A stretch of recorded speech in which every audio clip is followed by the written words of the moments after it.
The Commission on Equitable Housing and Development meeting is now commenced. It is September 7th at 4:05 p.m. This meeting is being held virtually due to COVID-19 to allow for social distancing and to protect the public health.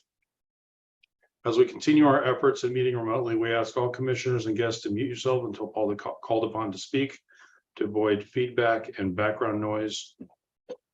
For those who have dialed in using the call-in number, to unmute, dial *6 on your phone. Also, prior to speaking, please announce who you are to identify yourself. As a reminder, this meeting is being recorded. We ask that you only use the chat function to request to speak or to announce that you are leaving the meeting so we can track quorum. Also, to comply with the state open meeting law, attendance and votes will be done by way of roll call using audio, not using the chat function. Okay, so roll call, Maggie Amato-Tejas. Present. Wendy Asher. Is absent. Marianne Bierling's absent. Mindy Bernstein. Here. Mark Clark is absent. Vicky Casino is absent. Sharia Jimenez is absent. Lori Mazurbo. Here. Tisha Tallman is absent. Jim Toffel, I am here. Ray Winch. Here. Kenny Wong. Hello, I'm here. And Jay Young. Here.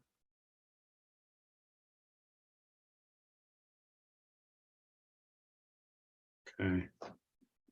So let's see here. Wendy, Marianne, Mark, Vicky, Shay, and Tisha. Okay.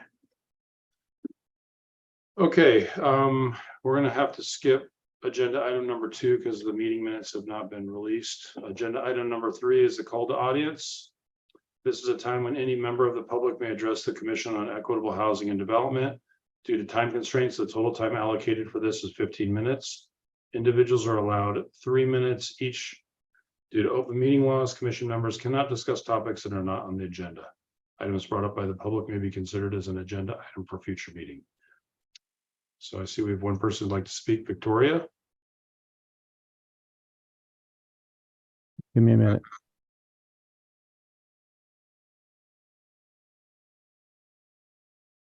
Oh, gosh.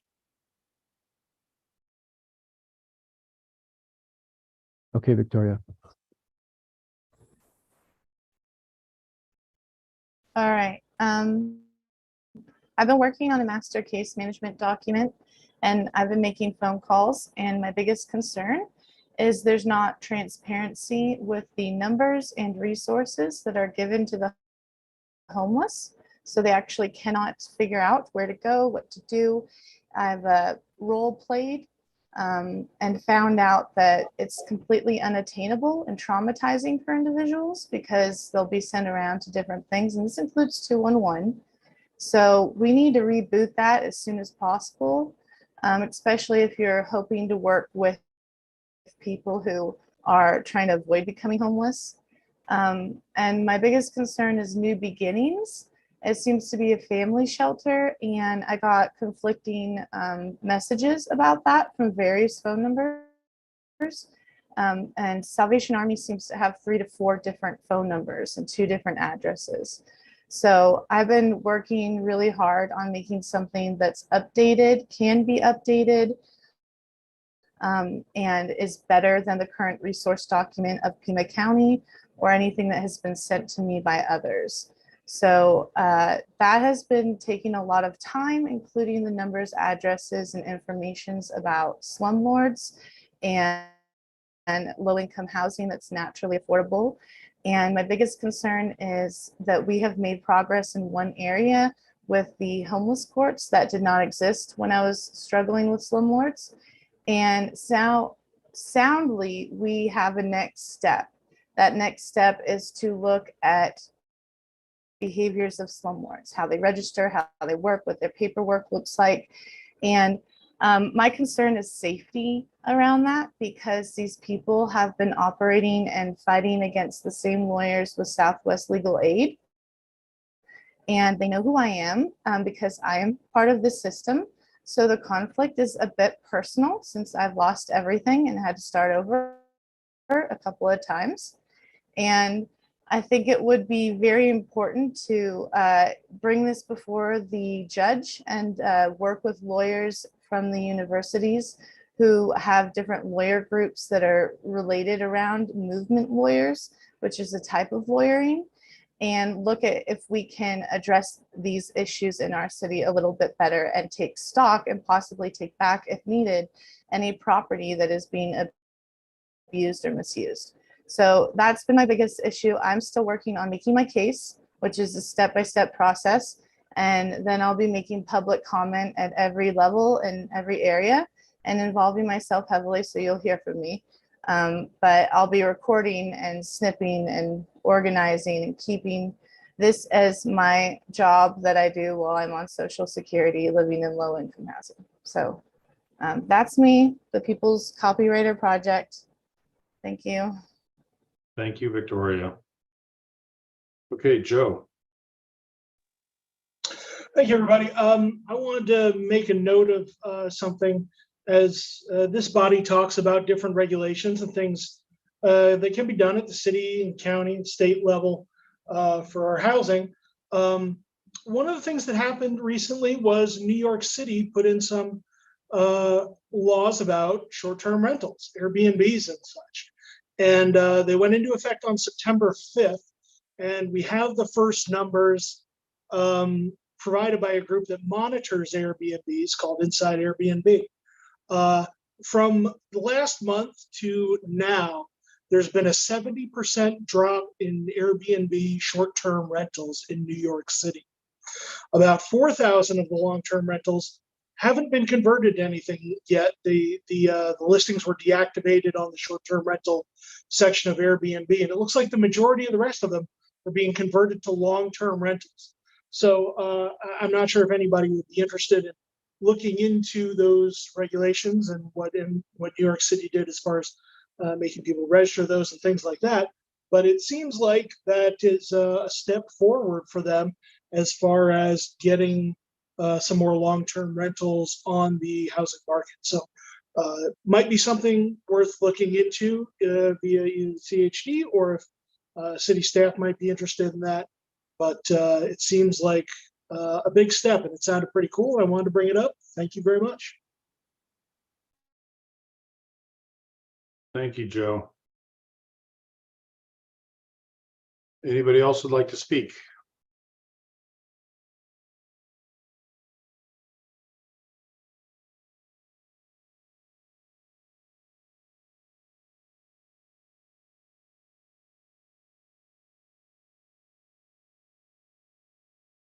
I do not see any other hands.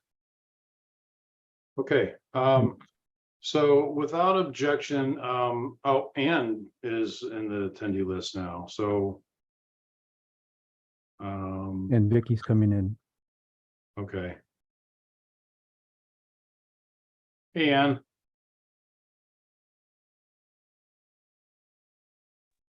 Hello. Hi.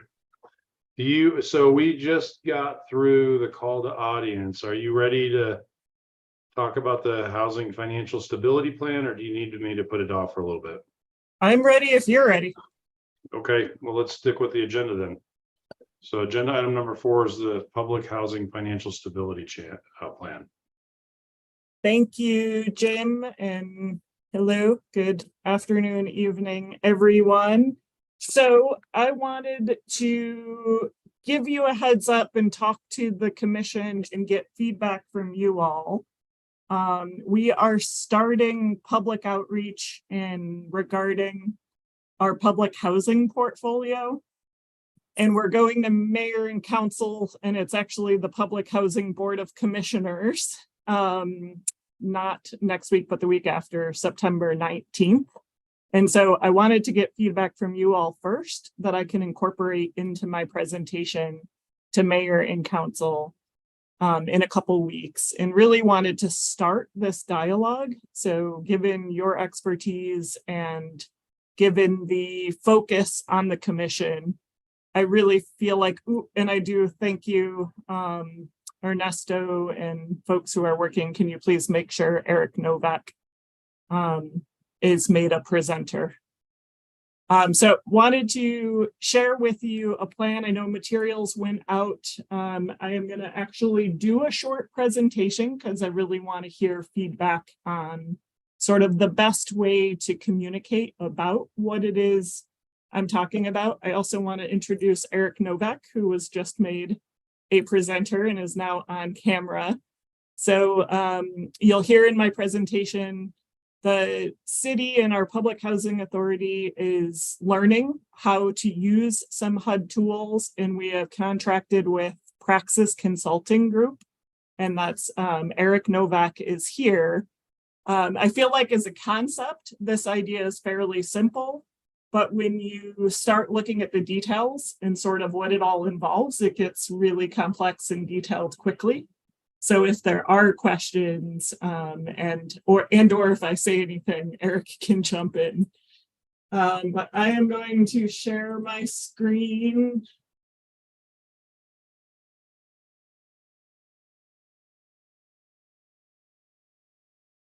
Okay, really going to share my screen, I swear. Okay, you can see it. Okay. Let me also close my door as I hear folks.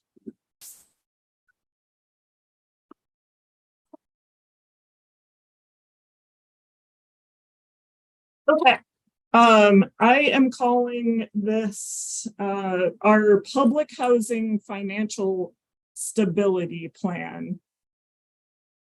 And this is where I might actually ask Eric to jump in to help me out here. So what Eric and his team, they have a lot of experience with public housing authorities and public housing nationwide.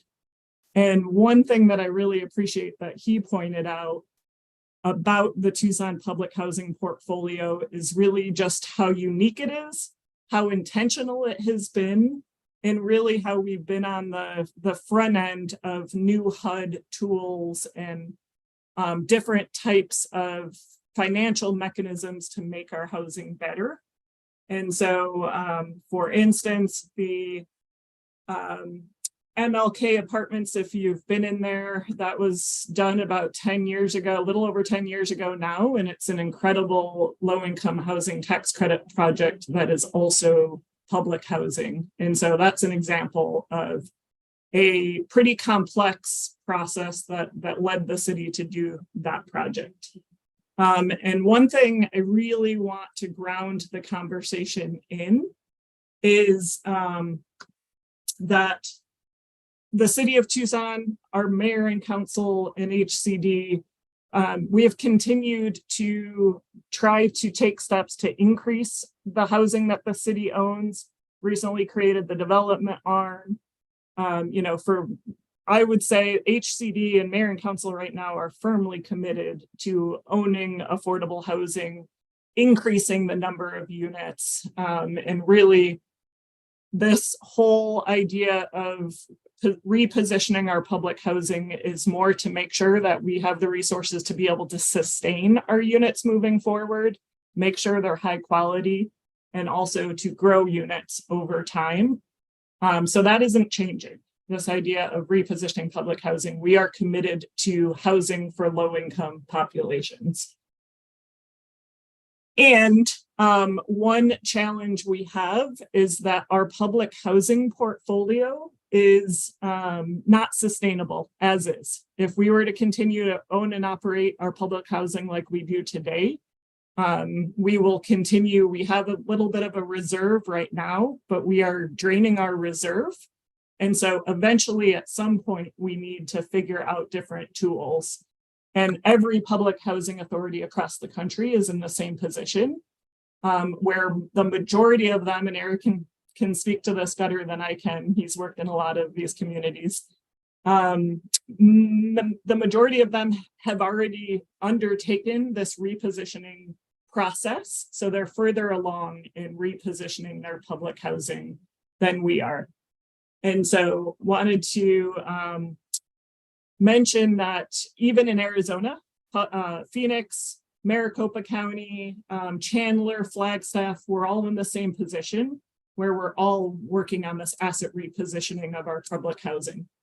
And so HUD itself recognizes public housing is not a sustainable model anymore. All of the public housing throughout the country is getting older and is in need of much more investment.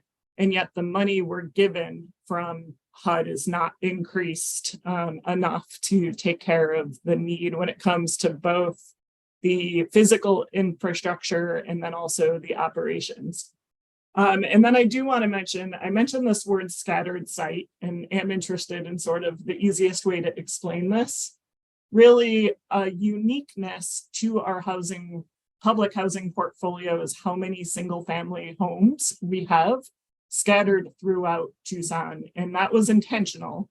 I really appreciate this idea of putting housing in higher wealth areas and really sort of tucking the public housing into neighborhoods. So I absolutely realize that was intentional and really want to kind of talk through some of that with you all.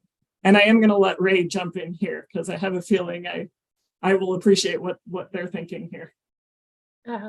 Thank you. And I just had a question about the assumption of public housing not being a sustainable housing program.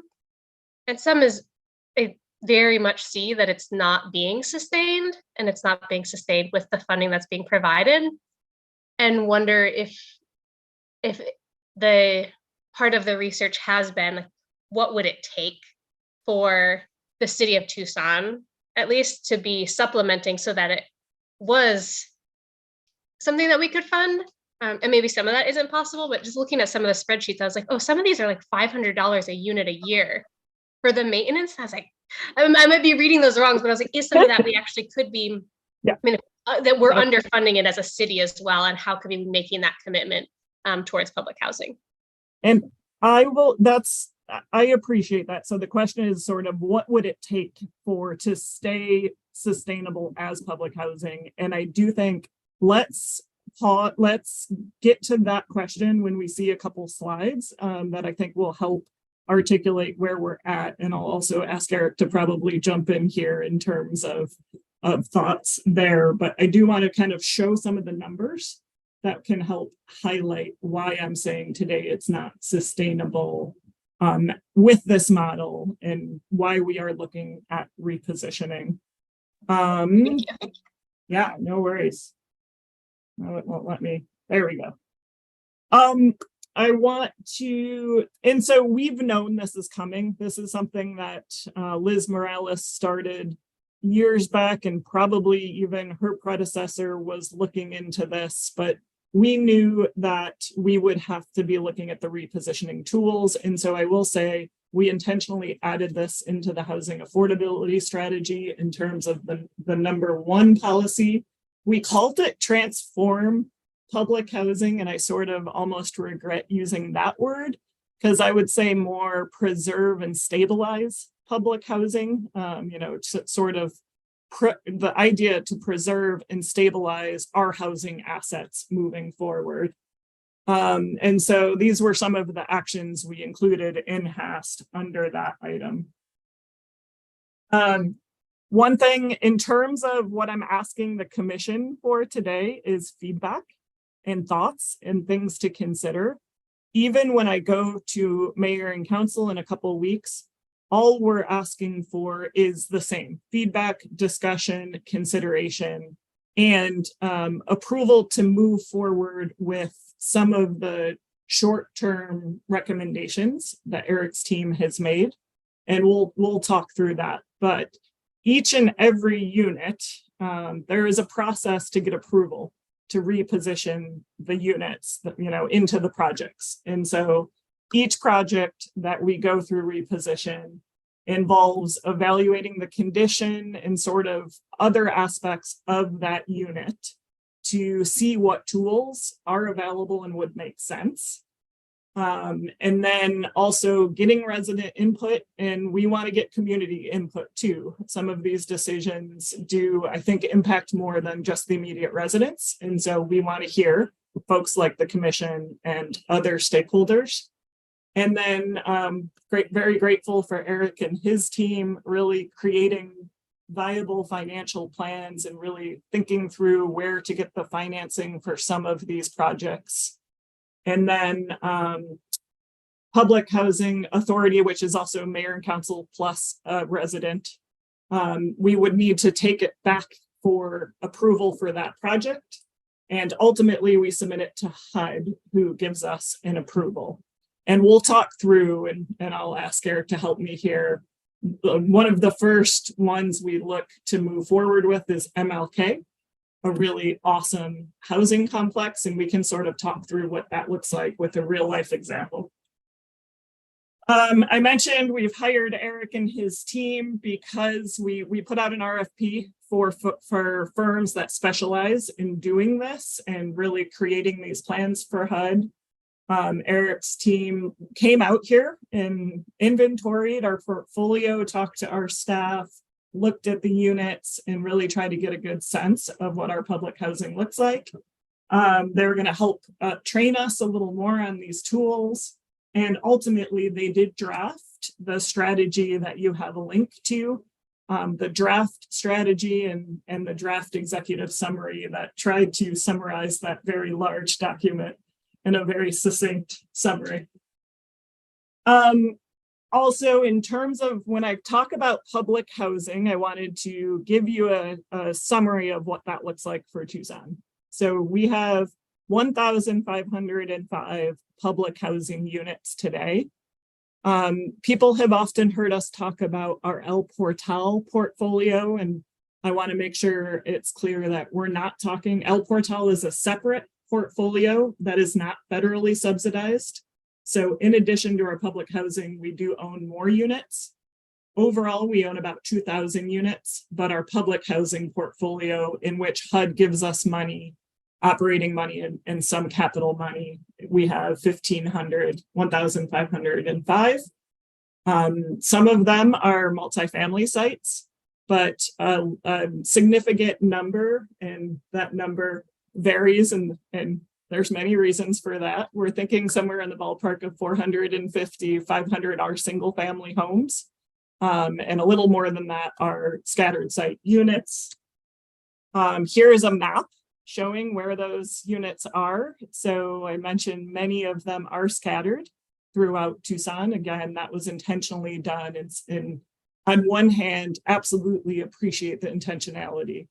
And I will say today, it's a real challenge for us to have that many rental units that far away from where our main offices are, and even our we have some offices that are closer, but no matter what, our housing techs are in a car driving quite a bit to fix homes. And then those homes have different appliances and different systems than all the other homes in our portfolio. So thinking about being a landlord and owning and operating that many single family homes is really challenging to us. And in terms of thinking about our greenhouse gas emissions and transportation being the largest greenhouse gas contributor, it's something that I'm really mindful of. Scattered sites, I feel like I need to figure out a way to simplify how to talk about this, but we do talk about what's eligible for certain tools under scattered sites. And so this is HUD's definition of what is a scattered site. So 4 or fewer units that are non-contiguous. And so that's where we have a little bit, we were talking throughout this time about what the numbers are. And it's just because in some cases we have a couple units next to each other and then there's a gap. And then we have a couple units next to each other. And so really figuring out the exact number is something that will take us more time. We're estimating somewhere in the ballpark of 500 scattered sites units, and the tools and our strategy for those would look different than the tools and strategies for our multifamily. And so getting back to Ray's question, I want to sort of give a sense of what it would take. And it's really hard to do that. We did a physical needs assessment in 2019. And I will tell you, in 2019 and 2020, staff looked at the numbers and felt like it was way too low in terms of the estimated needs for our units. And then enter pandemic and construction costs and labor costs skyrocketing. And I'm cautious to even share these numbers, and yet it's the best numbers we have right now. But what we know is it's significantly greater than what even we have.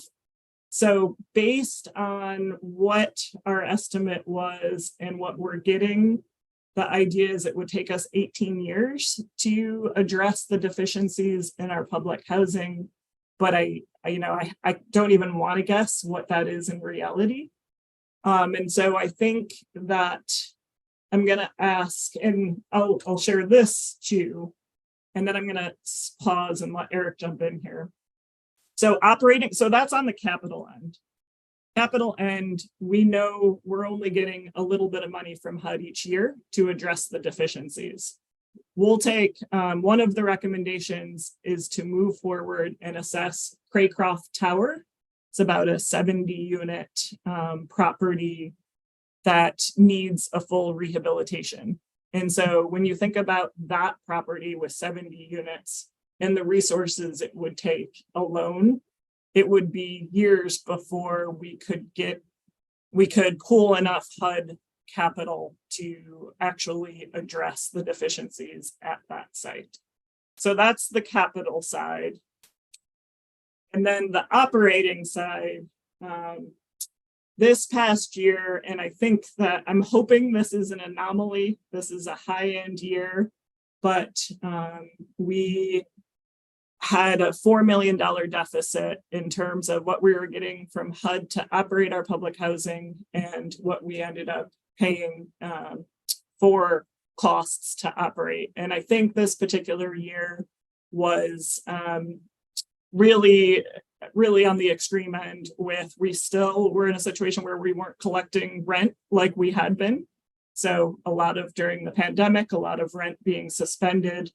And then also the contracting costs. We try to do some maintenance in-house and we do contract a lot of our work out. And so those costs have absolutely skyrocketed. Vicki? I appreciate this discussion here.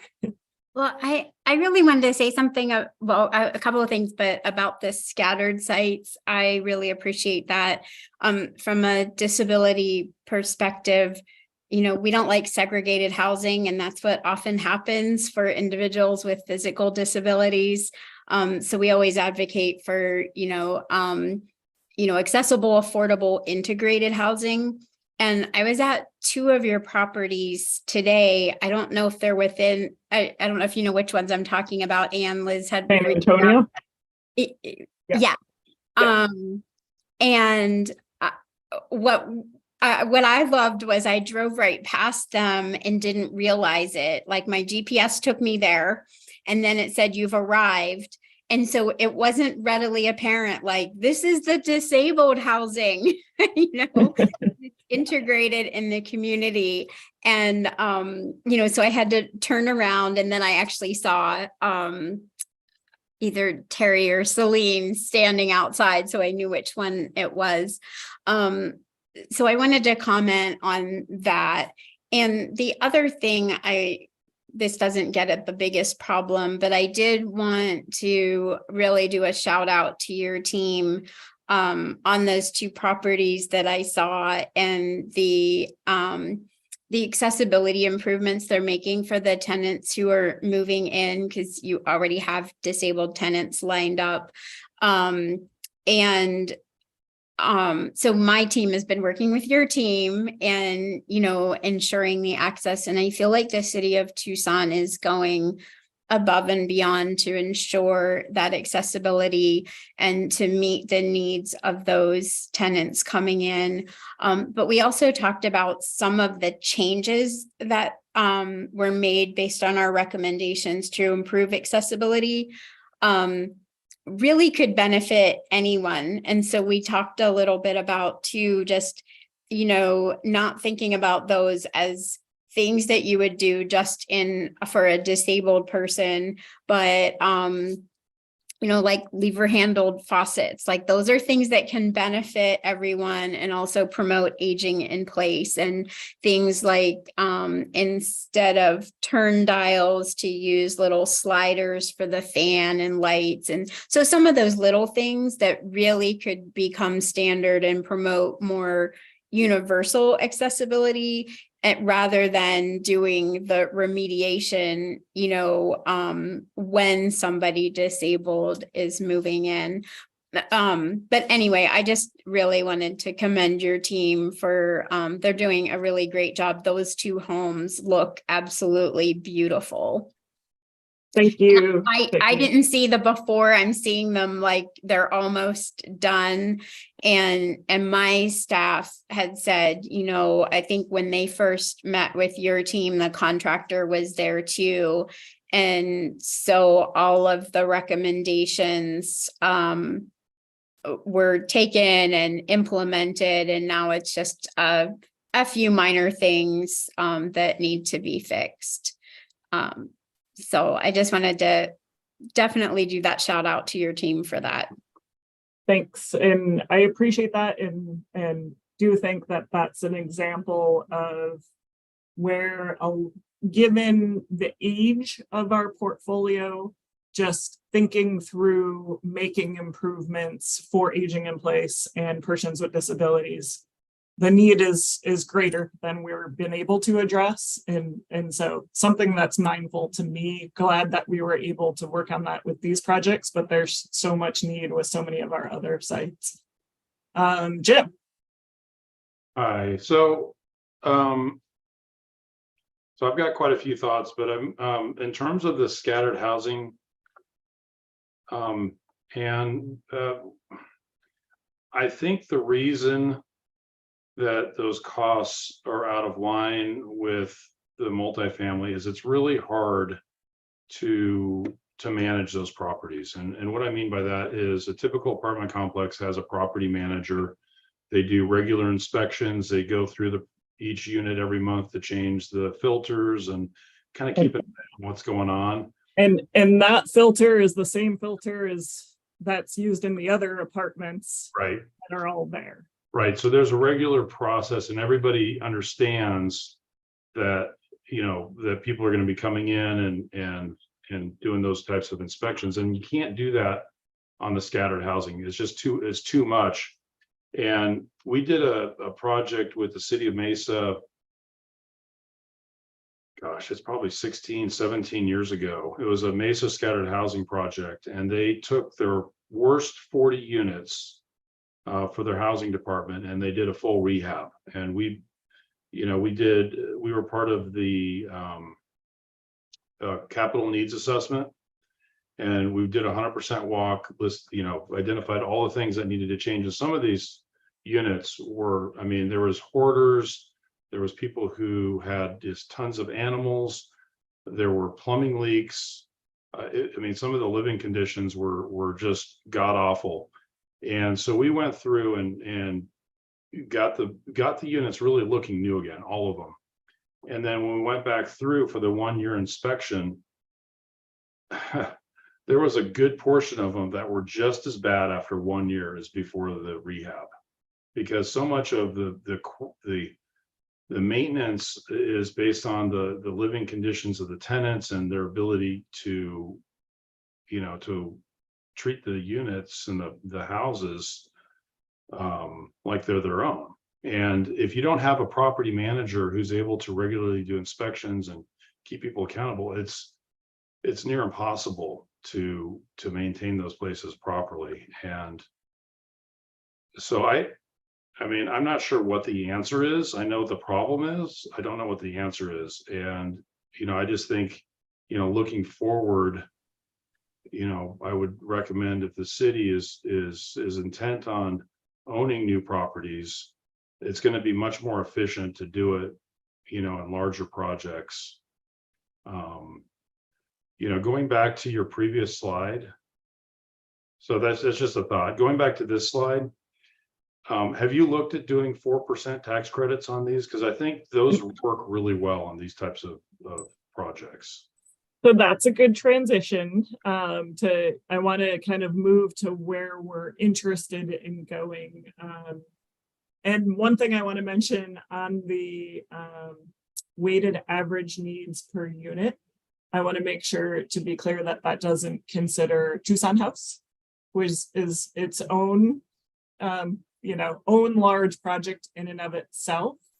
And so, and on Tucson House, that's an exact example of getting the choice neighborhoods money will allow us to use the repositioning tools that HUD has available to us, use a 4% tax credit, use the tax credit mechanism, and be able to position it.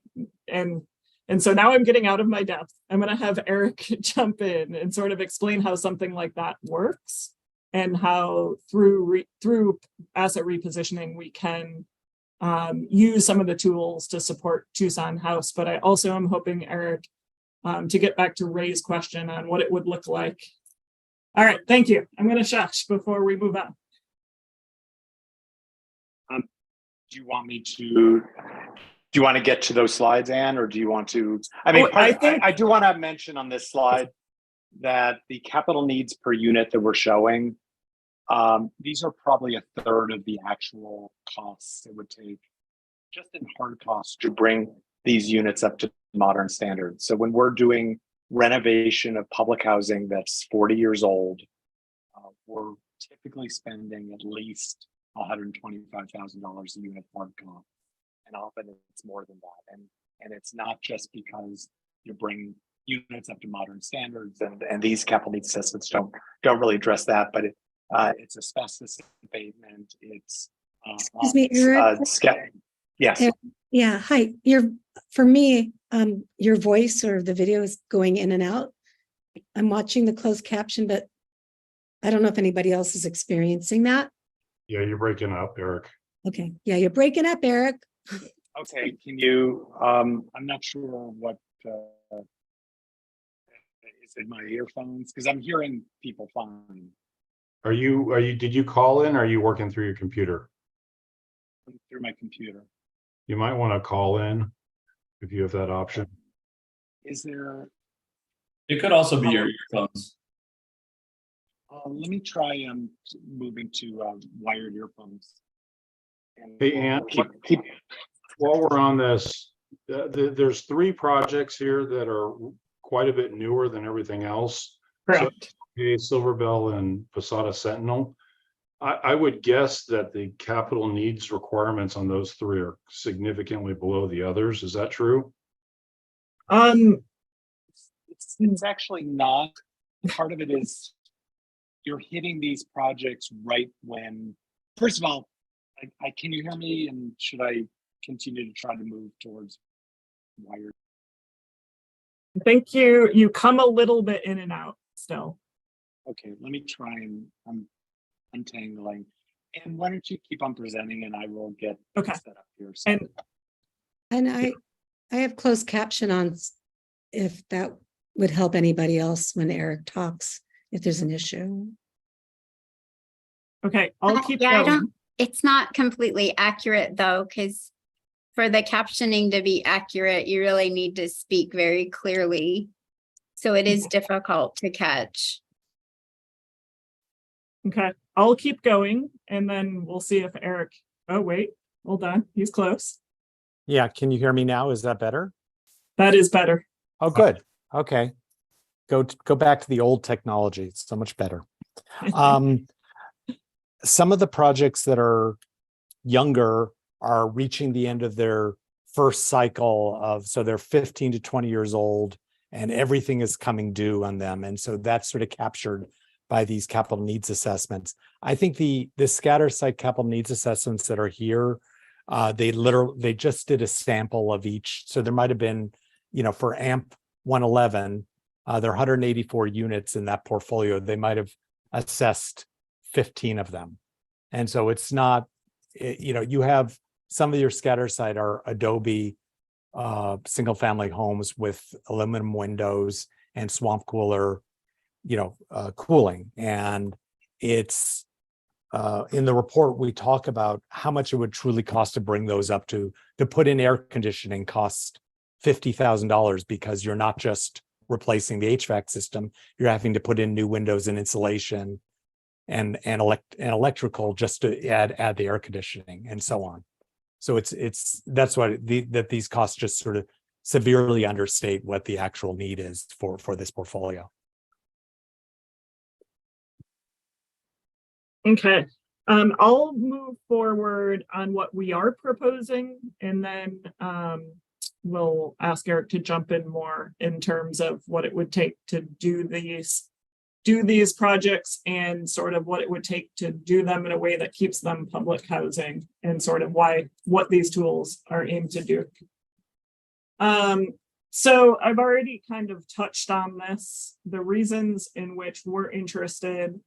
I want to address our aging public housing and make sure that what we have in our portfolio is high quality and at least has some of the more modern, maybe not 2023 top of the line, but at least is a decent, safe home for the people living in our housing. I want to make sure sustainably for the future, our finances, we can continue to own and operate and develop and have enough housing for the future, but really make sure financially we have enough to go on. The reason HUD is encouraging us on this path is that the voucher-based platform, which is more what they're moving us towards, is less reliant on the congressional appropriations, and at least there's more commitment for it. The ability to leverage capital, private capital, can't be understated in terms of actually getting the funding to do the projects. And so Tucson House is an example of that, where yes, we will have a significant public funding commitment to rehabilitate it, but also being able to leverage that with private capital is really important.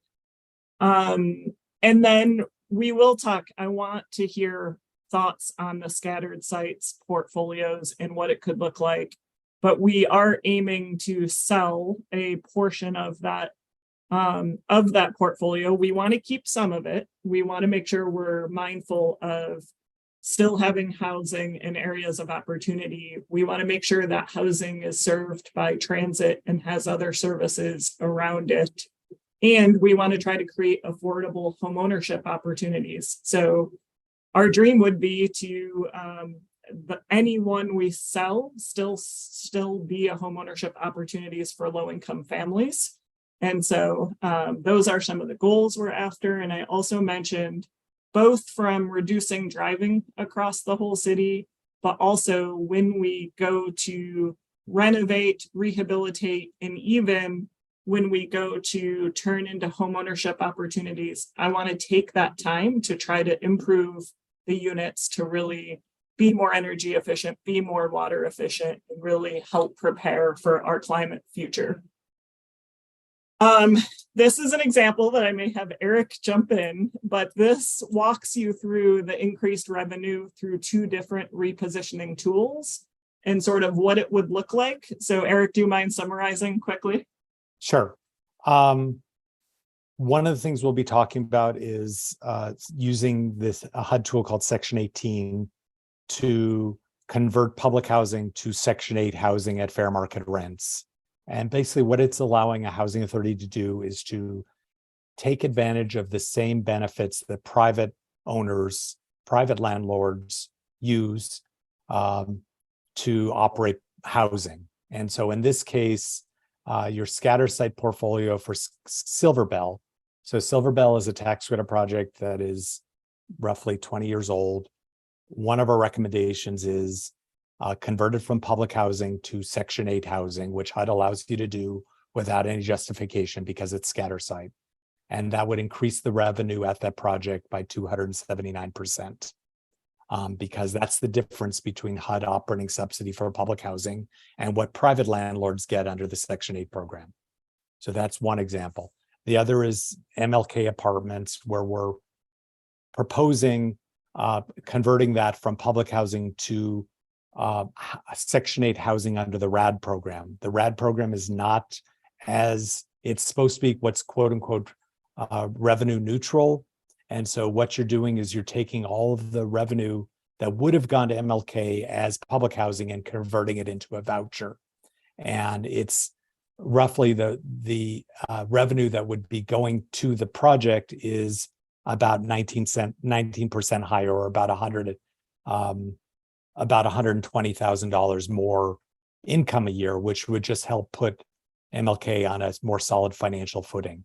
What you're instead of the Housing Authority receiving capital funds for the project for repairs, it's basically turned into a rent, which is what's shown here. And so that's just an example of using a straight RAD conversion of MLK to increase the revenue for that property. One important piece there is the residents, the tenants at MLK won't see a difference in terms of what they're paying. And, we'll still continue to operate it the same exact way. But that's just one important piece, is for a MLK resident, it's not going to look any different, feel any different. It's our end where there'll be some changes in terms of that piece. I only have a couple more slides, and then I think more discussion will be helpful.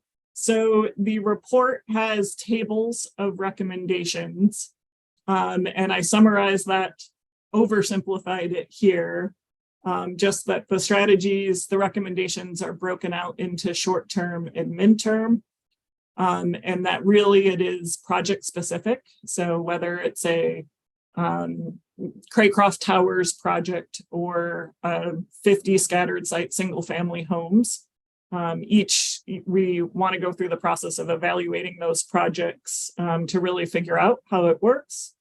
And then really thinking through the financing tools and making sure we can move forward, and then having there be, as we talked about before, more of an approval process.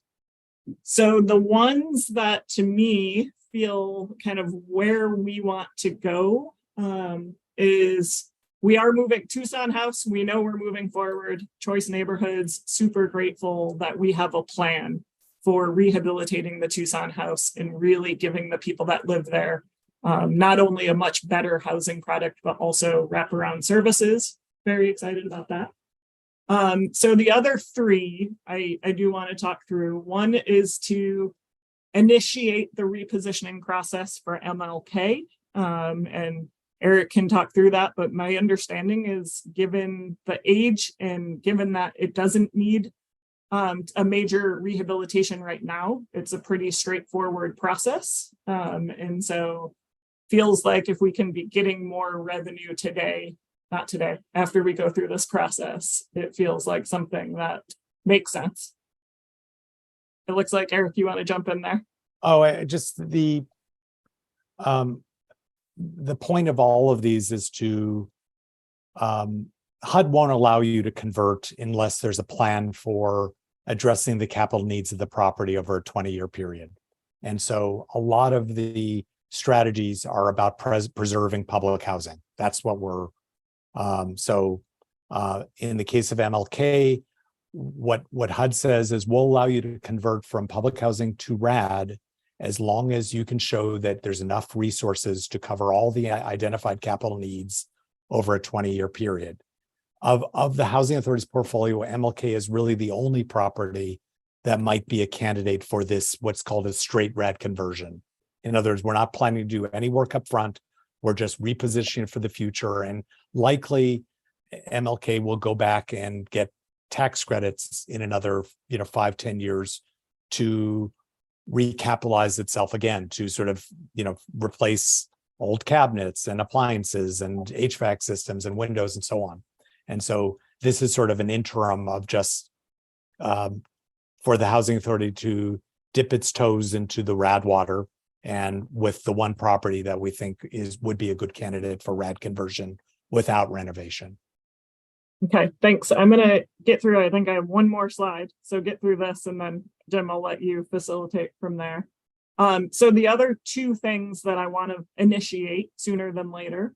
I mentioned Craycroft Towers. This is a site that I want to be working on how we renovate, rehabilitate. And so there's doing a capital needs assessment sooner than later. And really that will help determine what tools we could have. But that's an example where, depending on the level of investment needed, can help in terms of determine the tools. And that's where we can then look at some of the tax credit and the private resources to support that. So that's one that's fresh on my brain. And we looked at that as it's a great candidate for a 9% tax credit application or a 4% bond application. It works financially well. And it is the largest multifamily in the scatter site portfolio. It's a good candidate for renovation as a standalone project. One of the things we observed was that the Housing Authority has no elderly preference housing right now. And so there are a number of projects like MLK, MLK, yes, like Tucson House and Craycroft Towers, that this would be an opportunity to, as while you're doing the renovation, to look at whether you need to create more housing that really very consciously promotes aging in place. So as you're doing the renovation, you're planning for the future for those. But it was quite striking to us that the Housing Authority had no designated elderly housing. So all of these, and some of them are very good candidates as elderly housing, like Craycraft. And then the final bullet here, I want to make sure as we move forward with the scattered sites, we are intentional, just like the intentionality that went into the original goal with them. I want to also be mindful. And so I want to, Eric's recommendation is to create a task force. I know one more group, but it's important to me that we have some stakeholder input into what this looks like. And so I would be asking this group to consider the prioritization criteria. So what does it make sense for the city of Tucson to keep as rentals? What makes sense in terms of trying to sell for affordable home ownership? And what is the ability, one of my, I want to try to sell as many as possible for affordable home ownership. And we know, and I'm sure Maggie and others can speak to this, it's hard to make those numbers work sometimes. So I also don't want to think that, if we try to sell half of it, that half will work for affordable home ownership as well. So I want others who do this work to help us. So the task force, the HCD staff, members of the commission, I would really appreciate, and then some external stakeholders who do more of this work on a basis to really create what that plan can be, to then go back to the Public Housing Board of Commissioners. And so that is the thinking there. And I am done with the presentation. And so, Jim, I'm happy to kind of turn it over to you to facilitate a discussion. Great, go ahead.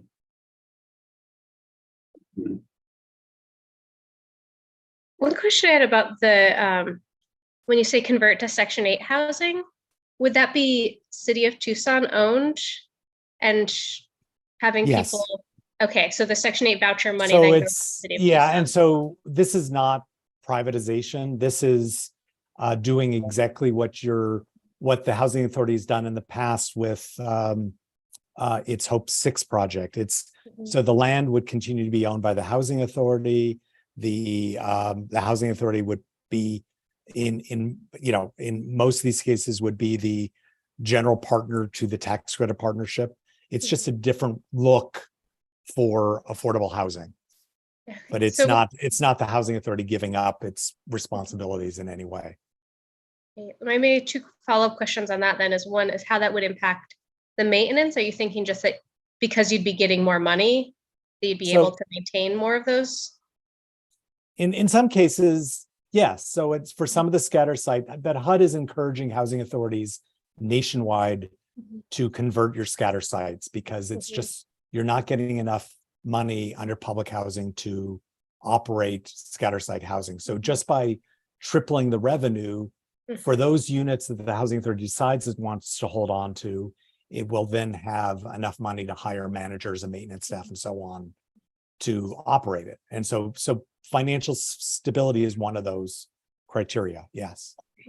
And my final question there is, would there be any different qualifications? Like if someone's living in public housing, it's converted to city-owned Section 8, would they have to reapply? Is there an automatic rollover? What would that process be? Are there any different qualifications? Is there a chance that people get kicked off? Under the RAD and Section 18 program, there's extraordinary amounts of tenant protections in place in terms of notification, in terms of right to return, in terms of one of the features of if you are in project-based Section 8 housing, you automatically qualify for what's called choice mobility. So after you're a year in a property that's a Section 8 property, you can ask the housing authority, hey, I want a tenant-based voucher to go off into the private market, which is something as a public housing resident you would have never been able to do. So what we found is that usually residents have been incredibly responsive to this because they're getting new fixed up housing. They're from their perspective, they're still paying 30% of their income towards rent. And there are all these other tenant protections and the opportunity of choice mobility. So there's a whole overlay of tenant rights and protections and, you know, benefits that we didn't talk about here, but I think is really important to the RAD program. Okay, thanks. My hand came down, but I'm gonna say a couple things. So quick question before I talk on those scattered housing sites. Is there debt on those units, or are they owned free and clear for the most part? There's no debt. Public housing can't have debt on it. Okay. So part of the, you know, the attraction of RAD and these other tools is like it's allowing housing authorities to borrow money with that new Section 8 revenue they have, but the scatter sites have no debt on them. Okay, so I really like the idea of affordable for sale on those scattered housing, as long as you're able to maintain affordability over time when people sell their units to somebody else, that it maintains its affordability. And so I think working with a land trust or somebody like that's a really good idea. So on the surface, I like that. I think the city's going after RAD financing, choice neighborhoods, that type of stuff, that the sources that are not available to private developers is also a good strategy. You know, the biggest point of feedback I've heard from the development community about the city of Tucson getting into the housing business is that they are now competing with private development entities, both are for-profit and nonprofit. And so, you know, the issue with the city going after 9% is that it could drive away private developers from looking at deals in Tucson, and we don't want to do that, right? It end up having a long-term negative impact on the amount of units built here if they feel like they can't compete with the city's own projects. So going after non-competitive sources such as the 4%, I think would be the first, that would be the better option as opposed to trying to go on after 9%. So that's my feedback in general, but yeah, okay. So Jim, I do want to jump in there, and I'm happy to talk to any developer in this community that has issues with us going after 9% or any development. If they can solve our affordable housing crisis on their own, then I say great. But given that we are trying to serve the most, you know, the most low income that need a deep subsidy, I will continue to try to find whatever we can do to make these projects work. And I'm happy to talk to any developer that has issues with that. okay, well, I'm happy to share that feedback with you offline, Ann. Okay. Okay, Jay. Thanks, Jim, and thanks for the great presentation. I guess I was just sitting here thinking of the enormous irony of what we're talking about. We have this huge affordable housing crisis, and the solution is right in front of us, but there's no money for it. So we're getting rid of all the public housing. I mean, not getting rid of it, but it's just a shame that we are not, as a society, actually building more public housing, supporting it. But that's not what's happening. So I thought the irony was there. I also think that, the way that the city has done their public housing is a model. I mean, HUD is pushing for affirmatively furthering fair housing, right? Putting folks in high opportunity areas who might not otherwise be able to live there. The city has done a great job. I mean, Vicky, your comment about, driving right past the house. I mean, that right there says it all. So it's just a real shame that these types of projects are just, there's just not enough money for them, because that's what we're choosing as society to do. Along those lines as well, one of the things that concerns me just in general with the repositioning and just how we're dealing with public housing is, over time, I think one of the great tragedies of redeveloping public housing over the years and all of the things that have happened is that people get displaced and end up losing housing. And it sounds like the city is being intentional about making sure that folks don't get displaced and that there's not misunderstanding and things of that nature. So I would just really encourage that whatever is done over time, that much care is paid to making sure that people don't kind of get lost in the shuffle and essentially lose their housing. Jim, I think your idea about talking about if the scattered site housing is going to be sold to try and make it available to first-time home buyers using the land trust model, whatever we can do to keep that affordable and to develop the city of Tucson and home ownership, I think is a great idea. I also understand about the environmental impacts of driving all over the place to deal with these scattered sites, but somebody's going to have to drive there, whether it's the city or not. So we have to drive everywhere. So I don't know how much of an offset it's really going to make environmentally for the city not to manage them. I mean, if you're hiring a handyman as a homeowner, that person's driving from across town anyway. So I just wanted to point that out. And I think you answered my question, I think through what Ray was asking, which is I was just also curious about, if the city would still kind of own property that was no longer public housing, but then, was Section 8 based. And it sounds like it really is just kind of a different model, but the city is still essentially kind of in control of the property. So I think that that answered my question. I guess I was also wondering as well, is there a difference in how stable your housing is if you are a public housing resident versus a Section 8 recipient? Is it more difficult to be evicted from public housing or to lose your privilege of public housing as compared to Section 8?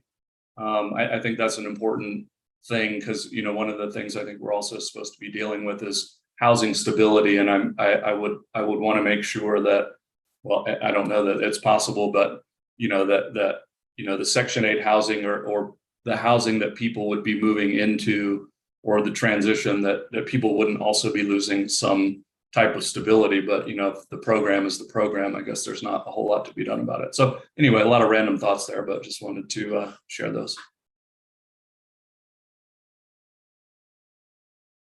The one thing, and Eric, in terms of, if you think, I'm curious, the public housing versus Section 8, to me, it's less public housing versus Section 8 or city owned versus not city owned. So I think, to me, we have our El Portal portfolio. We own and operate it very similarly, pretty much the same as we do our public housing. And so we do tend to try to work with our residents whenever we can to try to prevent evictions. And I think we have a lot more tolerance for trying to go through that process than somebody might in a private landlord. And so my instinct is not so much a difference between public housing versus Section 8, but more city versus non. But Eric, curious your answer there. They, from a tenant perspective, they look and feel the same. You're paying 30% of your adjusted gross income for rent. I think there's some long-term policy issues about the Section 8 program is a less flexible program than public housing, so that, you know, there's very specific occupancy standards. You can't have one person living in a 4-bedroom unit. That's just because you can only collect a 1-bedroom rent if you're one person in a 4-bedroom unit. And so if you become over income in Section 8, it's a different set of rules than if you become over income in public housing. So in other words, I think there's perhaps more of a safety net in public housing than there is in Section 8. And that's just an issue with the Section 8 program. In other words, I think it's over 6 months. If you're not receiving subsidy for more than 6 months, then the unit is no longer a Section 8 unit. And then once that person, they can continue to pay rent there, but if they lose their job, then they're not back on operating subsidy the way you would be in public housing. So it works differently. And that's just, the differences between the programs. But, one thing I did want to point out is that in other cities where we've seen scatter site work, there is some sort of program by which households who move into scatter site units actually select to be there. And that's not the case in Tucson right now. It's first come, first serve. If you're next on the list, you get assigned to scatter site unit, or you get assigned to, a multifamily property. And there's not, whereas, and I think there is different expectations if you're living in a single family home versus if you're living at, even at, I'm sorry, your Hope 6 project, which is called La Posada. Where there's a property manager on site, there's a lot more support if you're living in a multifamily property than if you're living out in, where there's a homeowners association, you're in a suburban area. And that's right now, there is no differentiation with how people get assigned to units. And so, one might, in some places we've seen the scatter site being used as sort of the privilege of, once you've sort of proven yourself in other public housing sites, you qualify to live in the single family homes. And, that might be something that would be one of the, things you might want to do in looking at the operation of your scatter site units that you hold on to. And that follows on what Jim was talking about earlier about Mesa. Yeah. All right, hey, from a time perspective, guys, we've got about 47 minutes left in the meeting, and we've got a lot to get through today. So I'm going to ask that we try to keep comments, let's make comments quickly here and wrap this up. So Kenny. Yeah, thanks for sharing a lot of good information. I know it's a large set of data portfolio to be working with and presenting that menu of the things you're considering. So just appreciate all that work. I was wondering, to this 3 different comments. One, just like if the level of affordability and how the depth of AMI that could be addressed, if that impact was assessed for each of these options. To the point about private development, maybe that's a way of showing, that the levels that aren't being reached by the development community. And I'd just be curious to see if that changes, the AMI levels with these different options. And then for the scattered site portfolio, it's just wondering about the spatial analysis that might have been done on that. Thinking about, are there ways to geographically bundle some of these areas, like converting a unit to something that's like a management office to help distribute and create efficiencies, right? And so that's a great, and one of the things we gave a database to the Housing Authority where we took a whole bunch of different scatter site databases, put them in one place, and put the parcel numbers on them. And so the one thought would be that for this scatter site task force, they would use that as a tool for looking at geography as one of the factors. Because we have age, we have, condition, et cetera, but geography could be one of those factors that you could look at. Yeah, and depending on that weighting, right, you might be able to, you might get to a unit sooner than you would hope to, but it's along the way, it's creating an efficiency of management. So excited to hear about that. And then just to underscore, finding ways if units need to be sold, trying to pair that with limited equity, shared equity, covenants for affordability in future sales, just to see that it maintains that access. Thanks. And it sounds like we got our first volunteer for the task force. Maggie? And did you want to say anything about the Faircloth units? Because I think that's really important part of this. And I'll let you go for that, Eric. I think Yeah. I appreciate you bringing that up. all of the units in the public housing portfolio serve extremely low income. The whole point of Section 8 is that it'll serve a range of incomes.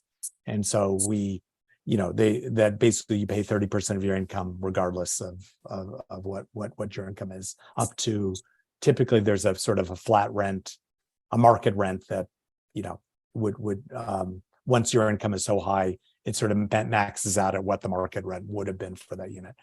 But one of the things the Housing Authority has, how many Faircloth units? God, I'm sorry, I forgot. 417 or 421. It's a little Right. over 400. So there's an opportunity to take units. What the HUD has also been encouraging housing authorities to take operating subsidy that's been sitting on a shelf for Tucson, saying, hey, if you create more public housing, we'll provide you the operating subsidy up to those 470 units or so on. And so there's a number of recommendations about how to create more units to serve extremely low income people. That's part of the recommendations. And that's something that Senator Faircloth, who created that law back in the 80s, did it as to penalize public housing, to sort of say no more than this many units can ever be public housing. And what HUD has been doing recently, saying, well, that's actually the minimum. We want everyone to go after taking all those units off the shelf and bringing them back online. So it's just one of the exciting things that we had been discussing with the Housing Authority, of creating new units with rental subsidy. Okay, thank you. Any other questions or comments on? I just wanted to say that I'm really, really glad that homeownership is part of this strategy. And one of the advantages of selling units to a homeowner is that, after rehab, those costs any continued rehab becomes the cost of a homeowner. So that burden is, now off. And yes, I agree that, it should be long-term affordability, if not permanent affordability, with some shared equity component, just like which the land trust has. I don't know if this is the time or place, because we've had some discussions with Praxis and the HCD, but I would think that it would be kind of modeled with how we did the NSP unit somehow. And I guess that's something we can discuss later if we get any of those units to rehab and sell. And that's all. Thank you. Joe, is it quick? It's quick. A couple things. I would love to hear that presentation without the word repositioning, because it feels like a euphemism. And I think you'd get more, it would be a more clear presentation if we said what we mean. The other thing is referencing Faircloth. If I remember right, Faircloth was 1999. And Tucson's Faircloth limit is 1,926 units. And if we're at 1,505, we're already down 22% from that.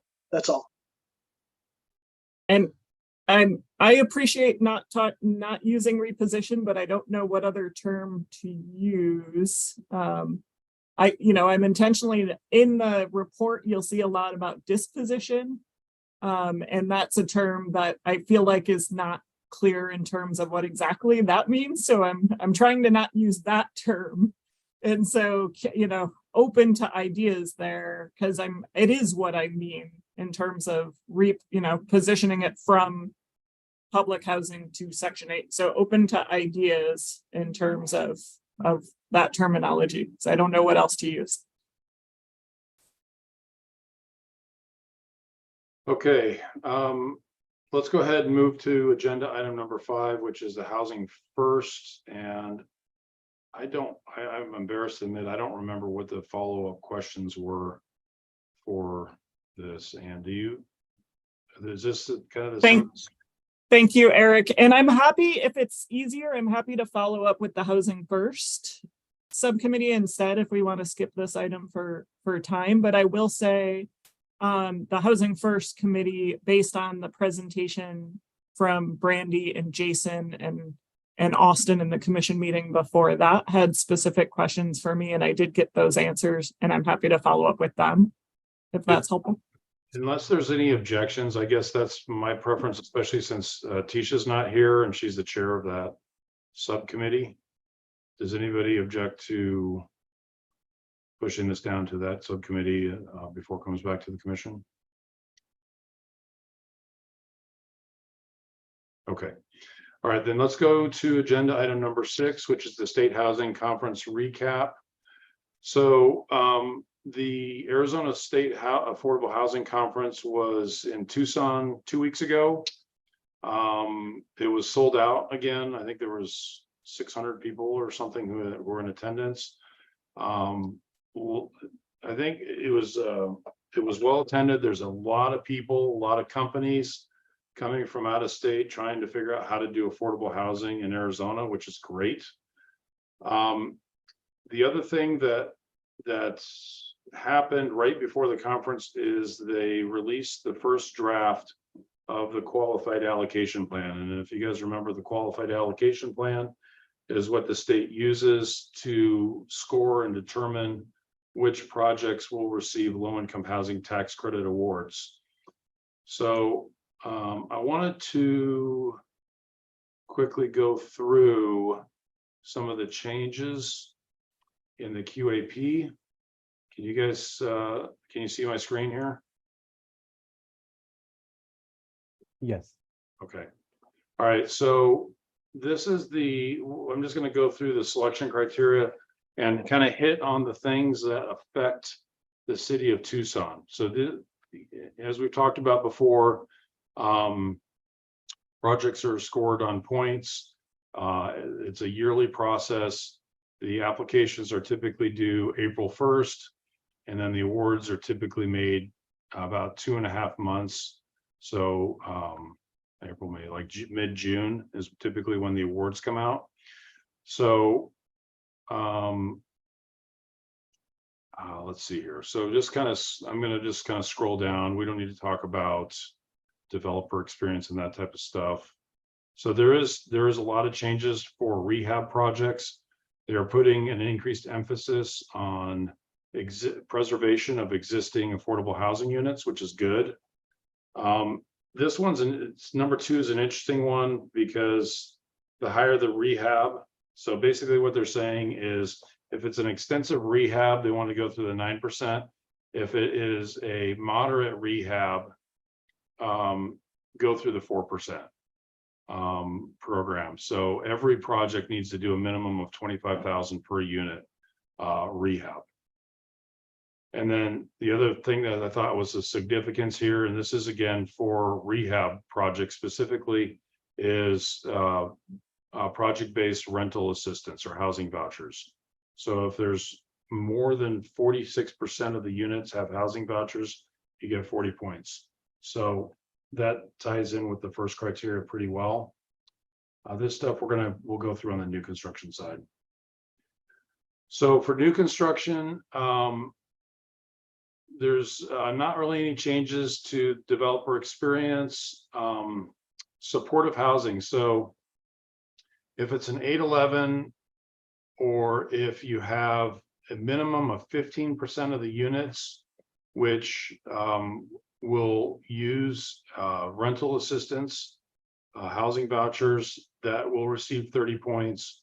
Or if there is federal project-based vouchers on 30% of the units, that will receive 30 points. So they've continued to put an emphasis on the projects receiving housing vouchers. And this, I think, might be an issue for the city of Tucson, because it's my understanding that that the city is out of housing vouchers. So if that's the case, it's going to be difficult to get more than one award this next year.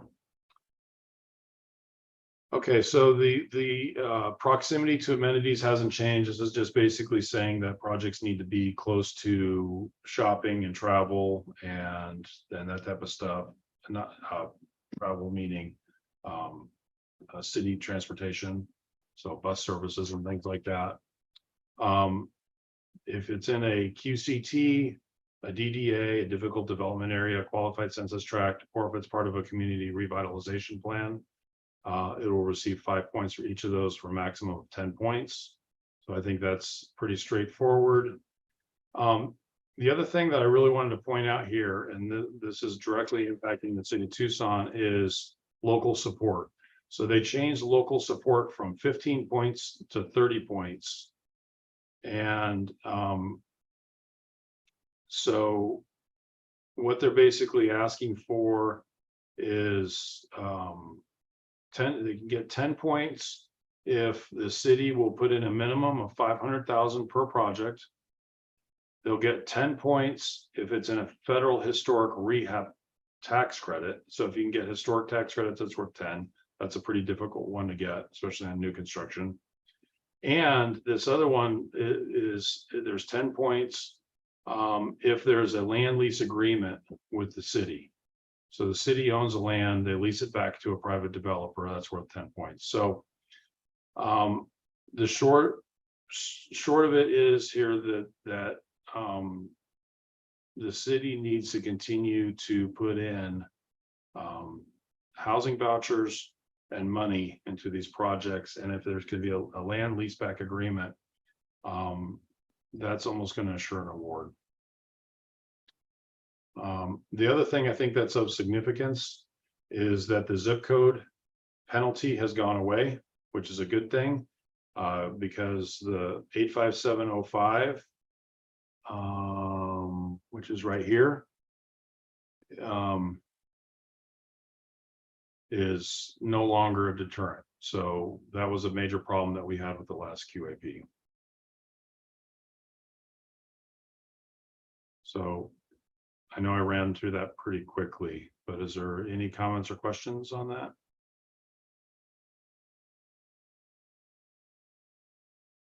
Mindy? Could we get, will there be copies of that report posted to the website? It's on the website. It is, okay, great, thank you. Hey, Ann, a question. Are you or is HCD planning on providing written comments to ADOH? And is there anything that we as a commission can do to help?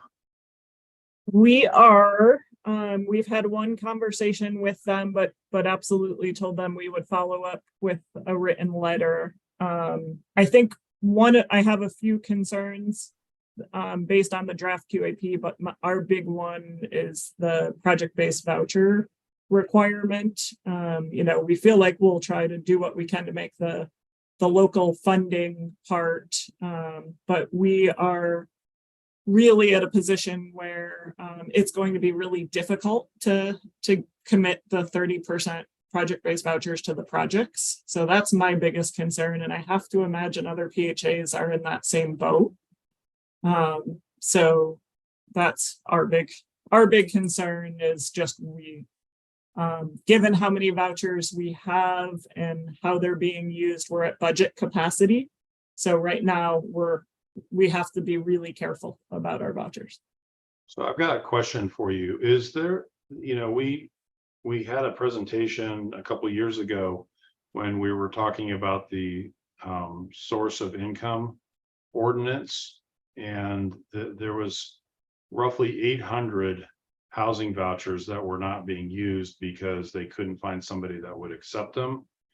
Is there any way to recycle those, or if they're not used, to reallocate them to a project and then give those people who had them like first dibs?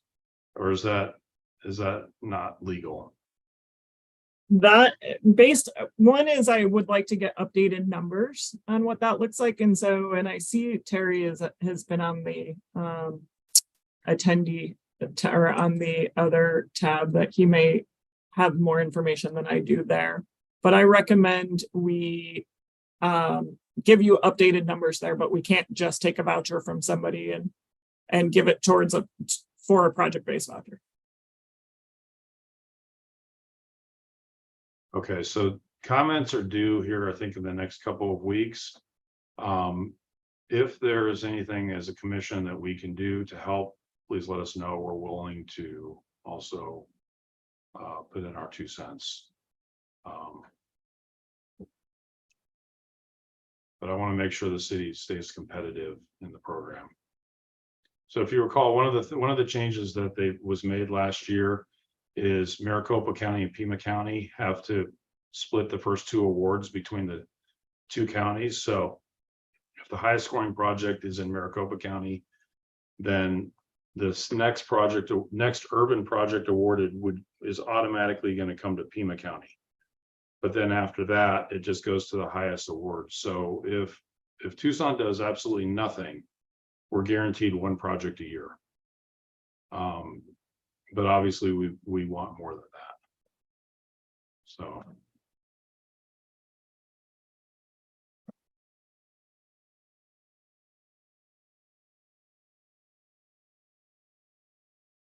Okay, any other comments or questions before we move to the board retreat and facilitator conversation?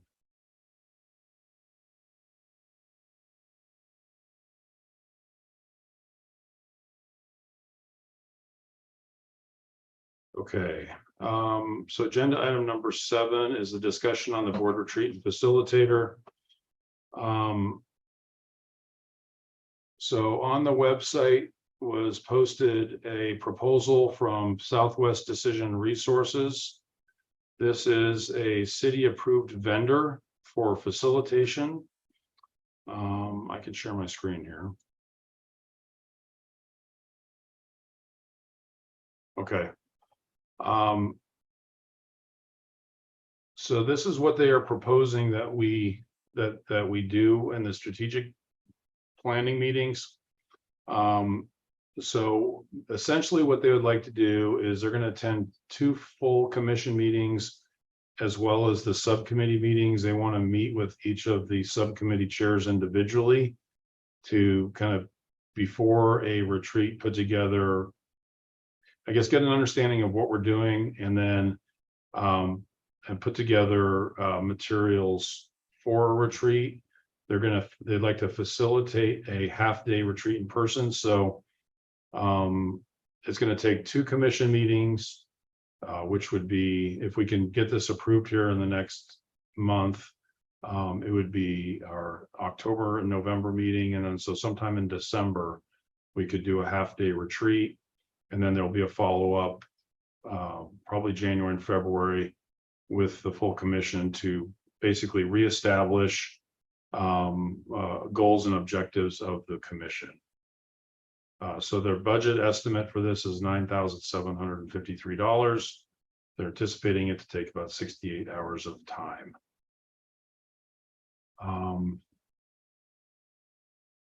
So I don't really understand, Anne, what we need to do to get this approved. Is this something that HCD can help us with? And I mean, so HCD is committed to the funding to support it. And, you know, right now, today, we have to use, for a few different reasons, we feel like it will be easiest to use somebody who's on a city contract. I know, Jay, I do want to say that for an FYI, moving forward, we're actually going to be soon opening up a procurement to be able to add vendors that can do this type of service. And I think Jason Thorpe is on, he can talk more about that. So I know that some folks had hoped to use other people. Today, they're not on the city vendor contract list, but we are hoping that in the future there will be some more options as well. So I think if the commission is happy with Southwest Decision Resources, I think it's more a matter of fleshing out the scope, and we'll do what we need to do on our end to get it approved in time for a retreat. Okay, so I would like to ask the commission members if there's any suggestions on on adjustments to the scope, and if not, can we get a motion from somebody to recommend acceptance of this proposal?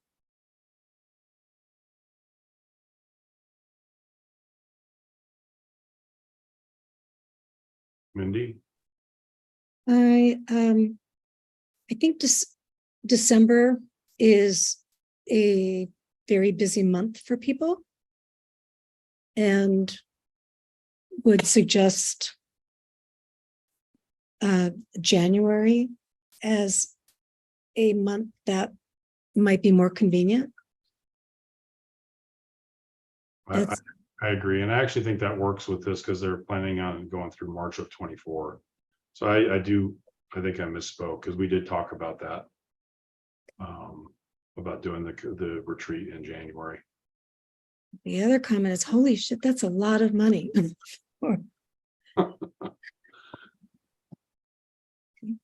Any other comments?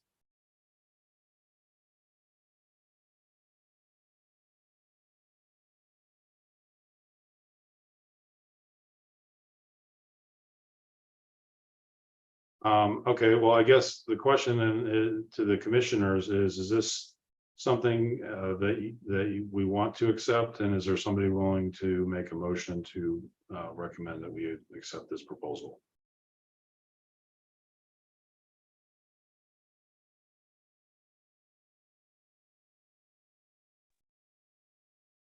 Jim, I'll make a motion to accept the proposal. Okay, thank you, Jay. Is there a second? I second that. Thank you, Mindy. Okay, so Jay's made a motion that we recommend acceptance of this proposal from Southwest Decision Resources. Any other comments before we put it to vote?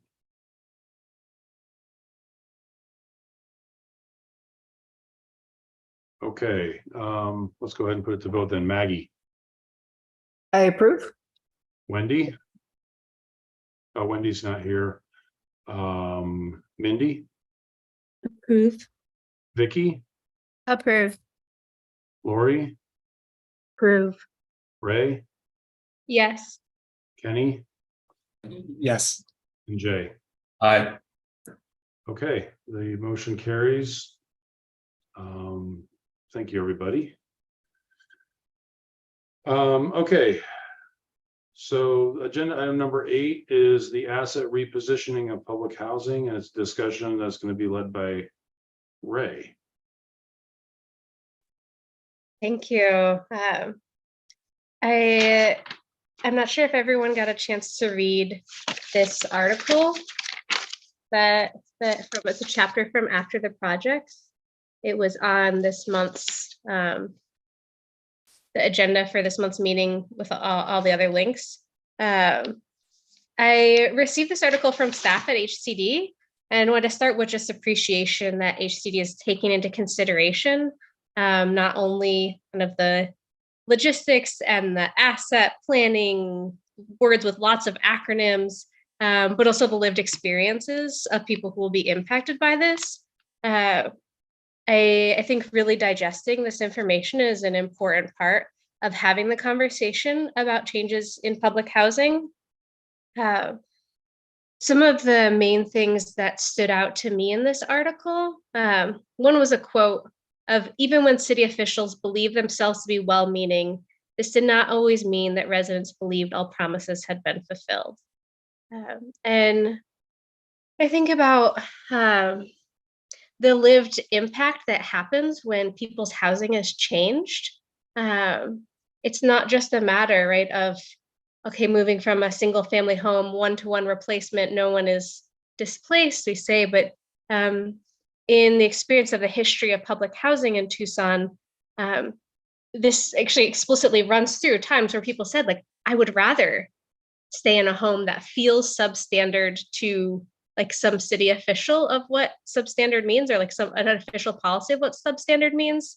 In it, they talk about some people decided to stay in homes that the city called, quote, substandard, rather than move into multifamily housing because they wanted a yard for their kids to play in, wanted a clothesline, wanted to live less under the microscope of the city. That would happen more in the multifamily housing. Another aspect shared in this article is the experience of what it was like to live through construction and to live through the process of a building being rehabilitated. And yeah, yes. So I'm sorry to interrupt you. Did you say this article is on the website? I've been looking for it. I've been having a hard time finding it. Yeah, the article's on the commission website. What's the title? It's called After the Projects. And book excerpts. Okay. yeah. Go ahead. So maybe I could do a open up. I know many people have, at least some people in the room have read the article. I'm gonna give a chance if anyone wanted to share about it, and maybe we could discuss it further after more people have had a chance to. Does it sound? Did anyone get a chance to read this, or have they read it before and have any reflections, or any HCD staff who've already been digesting this and in conversation of how, not just the article, but the lived experience? I think this is just like, it's not about an article, right? It's about like people in our community who still live here today, who have that lived experience of what has happened in shifts in public housing.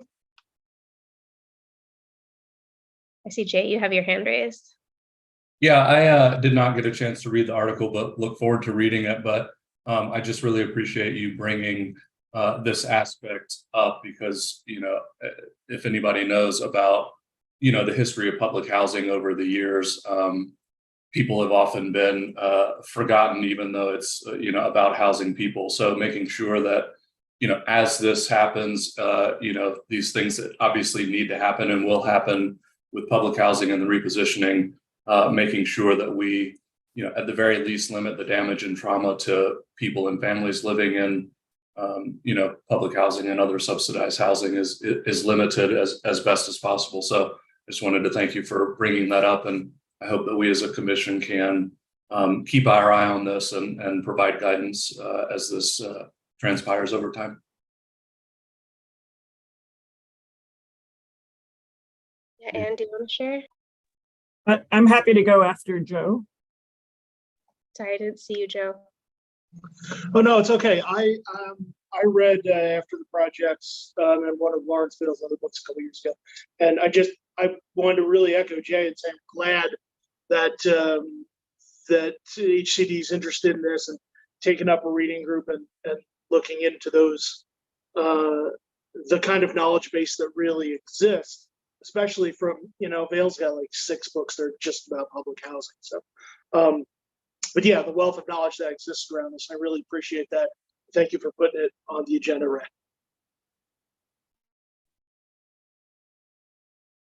And I'll just say I also appreciate, Ray, you putting it on the agenda. And Housing and Community Development has a book club to be able to try to better understand all the work we're doing. And so we did talk about it at a meeting a couple of weeks ago, but there was enough and I wasn't able to make it, but my understanding, and Neto or anyone can jump in, there was enough discussion and enough interest that we're going to do it again. And on Tuesday, September 26th, there will be HCD staff will again have a discussion, and we've invited Corky Poster to join, since he's referenced a lot in the book about Posadas and what that project was. And it's at our main offices, HCD, Tuesday, September 26th at noon. If you are interested, please just email Ernesto, just in case we get I can't imagine we'll get more than a quorum, but just in case, so we can manage that.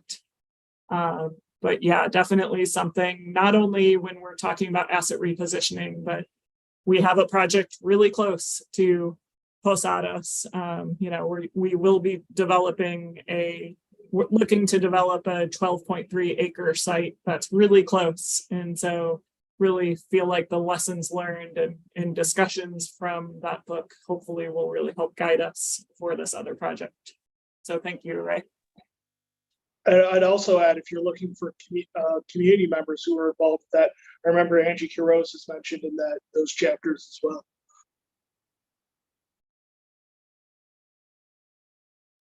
Maybe since many people haven't had a chance to read it yet, we could put it on a future agenda and perhaps even invite people who live in Tucson now who are were a part of that organizing, whether they lived in public housing or were working in public housing during those transitions.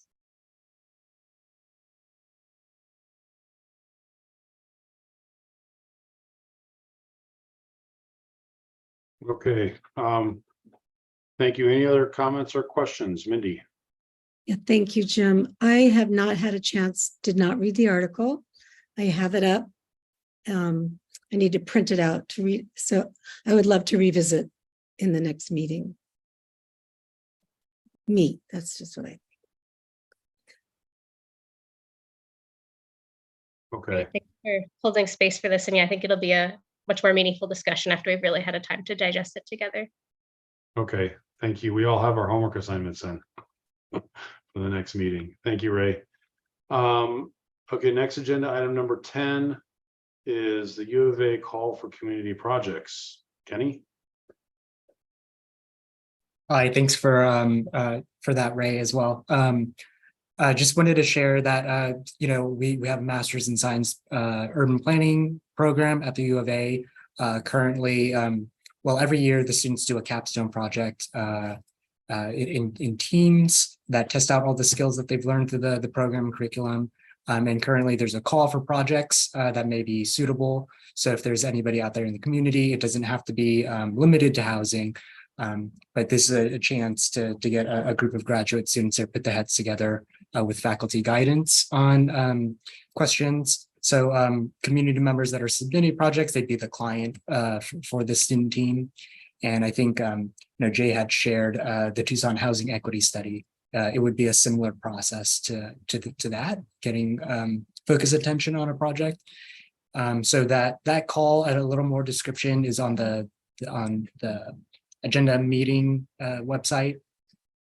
And I also wanted to share that the Drockman Institute, the community partnerships and outreach arm of the university, is also having a call for projects that's open a little bit later till October. And that's it's a little more matchmaking with faculty expertise. So, we go through and sort the different projects that are proposed. And that's a little more flexible in terms of what kind of arrangements are there. So just wanted to take a quick minute to share that there's some opportunities just from the university and partnerships. Kenny, this is a yearly thing that the U of A does, is that right? Yeah, so for the planning capstones, I should have mentioned, they conduct the work within a semester in the spring. So the call now is to sort of get a scope of work, figure out with potential client what the engagement would look like. And because there's a lot of different concentrations within the planning program, we try to make sure, and I was involved with this last year, make sure that the different skills, the interests that students have are represented across different projects, and that happens every year. The Drockman call for projects, it will be an annual process as well, but we're testing out a new system for calling for projects. So we did the first round last year and wanted to share the call now. What project received the award last year? There's a few different ones. I can't recall immediately. There's, I think, one more focused on landscape architecture and design. And I forget what the other few, but there was about 4 projects. And, that one with, there's a funding request as part of that with the Institute. But, with applications, we can negotiate that, I think, through the intake process. Okay, any other comments or questions for Kenny?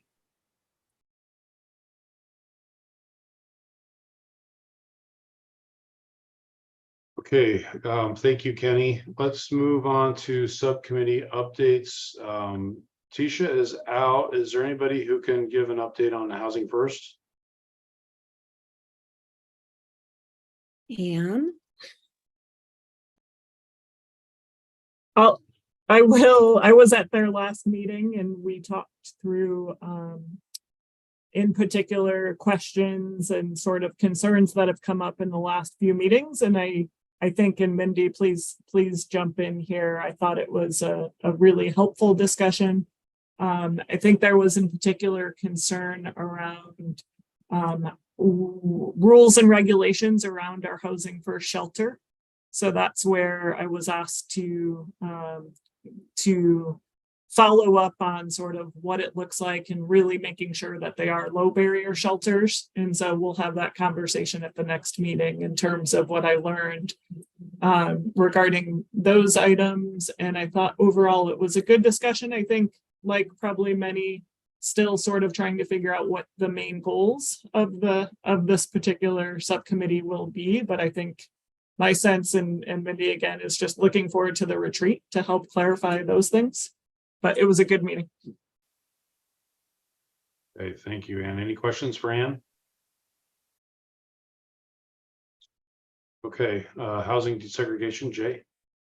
Thanks, Jim. So we had a good meeting.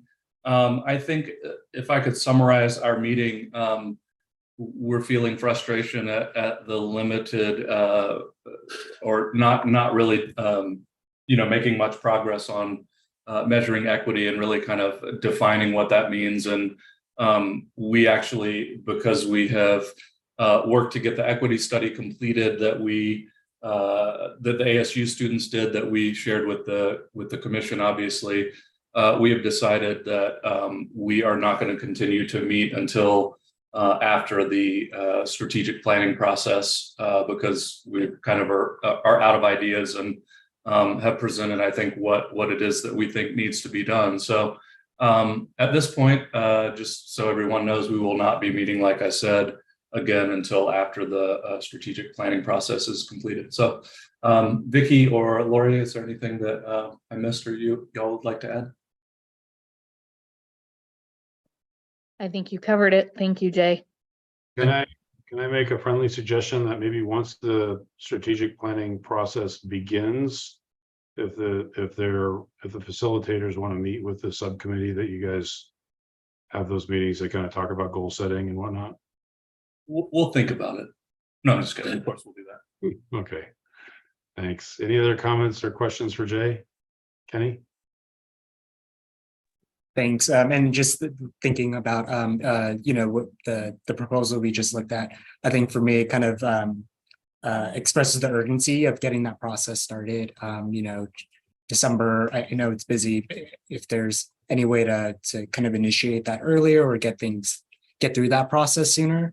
So the sense of direction is clear and there's, energy behind it. I agree with Kenny. Every month is busy, if you ask me, so. Yeah, I'll follow up with HCD after this meeting and figure out what we need to do to get the facilitators started. Okay, affordable housing, Shay is out, so I will give the update. I'm going to share my screen here. So we had a deliverable. So can you guys see this? The Word document. Okay, so Yes. the biggest thing that the Affordable Housing Commission has been working on the last 2 months is establishing an affordable housing goal for the city of Tucson. So this is basically a summary of the presentations and the things that have been discussed. So the first graph is really just a snapshot from the low-income housing, the National Low-Income Housing Coalition's website. For the state of Arizona, there are 180,000 households which are extremely low income. We have a shortage in the state of 136,000 rental units for those extremely low renters. And then this has the income levels and things like that. When you start looking at the city of Tucson, currently we have a deficit of 26,085 units within the city for extremely low income renters. When you look at the 50% area median income, that number grows to 29,703. So we know what the deficit is and what needs to be done. When we look at what's currently available, so in the presentation we heard earlier, these numbers sound like they've changed a little bit. So this, according to the presentation we had received from the city, there was 1,489 City of Tucson owned units.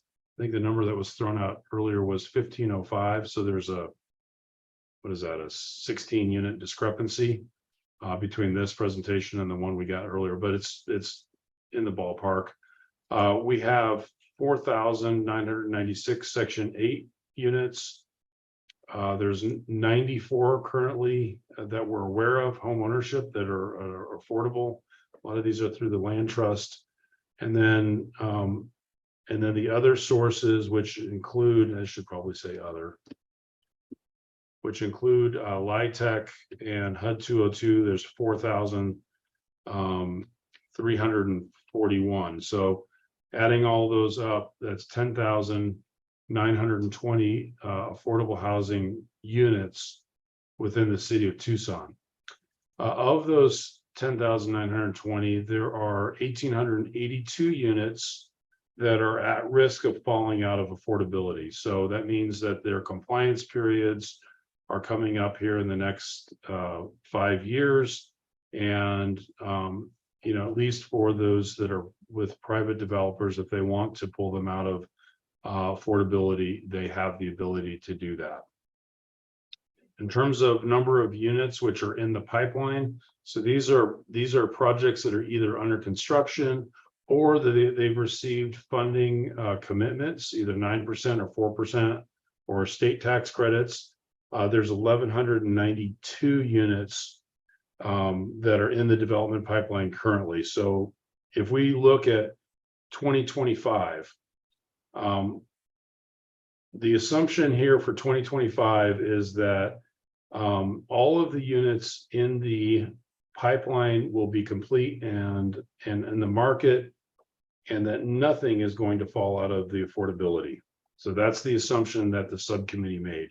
So using this as a starting point of setting our goal for 2030 on what we'd like to see in the city by 2030. So the process that we looked at is these numbers were initially much lower, and the subcommittee felt like we should be trying to set a more of a stretch goal. And I think this is something we don't have to vote on today. We're running out of time, but this is what the subcommittee originally came back to, wanted to present to the commission. So the goal would be to have 3 9% LIHTC projects per year with an average unit count of 75 each. These would be new construction. That would convert into 225 units. To do 2 4% LIHTC projects per year with an average unit count of 200. So these target more of that 50 to 80% AMI range, not the extremely low income, but that would provide 400 units per year. If we could, so this home ownership is a bit of a stretch goal, given that we think that there's, all we know of right now is about 94 in the city. So adding 50 per year, I think, is a stretch goal. And then 80 with all the other sources of financing that are outside of LIHTC. So if we can average these numbers, which is a lot, that would add 775 per year. So our current stock is 10,920. We know there's 1,192 under development. We've assumed that of the 1,192, I'm sorry, the 1,882 units that are at risk of falling out, we've assumed that 250 of those will, but then we want to add the 775 per year for the next 5 years. So this would be starting in 2024, 25, 26, 27, and 28, so that if the project is financed in 28, it can be placed in service by the end of 2030. Based on that, that would provide 15,637 units within the city, which would roughly fulfill 10% of our deficit. So what this is saying is this is a stretch goal. This is what we think is likely going to be the best we can do. And it's going to require the city participation from the city between $15 to $50 million in order to hit this goal. So it's going to translate to total development costs of about $1.4 billion. And it's going to require the city to put in $15 to $50 million to achieve this goal. And it's going to meet about 10% of the current deficit. So a housing bond initiative would make a significant contribution to developing the affordable housing and filling this gap. So I will list a couple of sources here. What I'm going to suggest, because we're running short on time at 6 o'clock, is that if you have comments, please, I mean, if there's anybody that has comments right now, feel free to let me know. But if you've got additional comments, please send them to me or send them to Shay and I. And we will probably beat this up one more time in the subcommittee. And then we'd like to bring it back to the overall commission to provide as a recommendation for the city.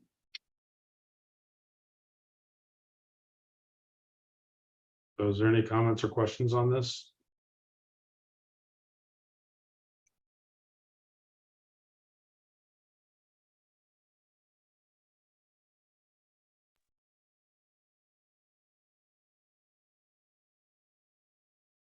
Does it make sense? Does it understand?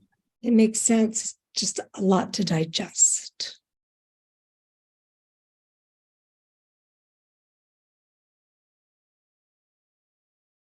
Okay, Kenny.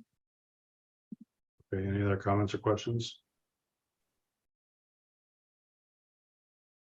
I think that Kenny, there's a question out there. Do we need to vote for the subcommittee selections? Sorry, that's for, I think, the other agenda item, but on this point, just curious what our HCD colleagues might what their feedback might be, because I think we discussed quite a bit about the stretch goal, something more readily attainable, and trying to figure out ways of accounting for sustaining, preserving units. Yeah, I think the biggest point of contention within the subcommittee is, do we want to do a stretch goal or do we want to do something that we think is more attainable? Originally, this was 2 projects per year and this was 1 project per year, and these numbers were both lower. So we started out closer to 500 units per year, and I do think that is obtainable. This is going to be hard to do year after year over the next 5 years. Jim, that being said, there's one other thing I want to just point out is federally, there is a bill going through Congress right now called the Affordable Housing Credit Improvement Act. They tried to get it through last year, and they didn't have the support to get it done at that point. This year they're taking a little bit different approach, and they're only bringing on Democratic sponsors when a Republican signs up. So they're keeping it bipartisan, and it's getting much better support. So they've got roughly 2/3 of the votes that are needed right now to get this passed. If it passes, it's what it's gonna do is it's gonna increase the tax credit allocation by 50%. Jim, I need to bring up that we do not have quorum. Uh-oh. Who left? Vicky, No, Lori and Lori. Lori and Jay had to drop off at 6 o'clock, so we're down to 6 commissioners, Jim. Okay, then we need to bring this to adjournment. Sorry. No, I appreciate you telling me. Thank you. So everybody, have a great rest of your month, and we'll be talking soon. Bye. Thank you, everyone.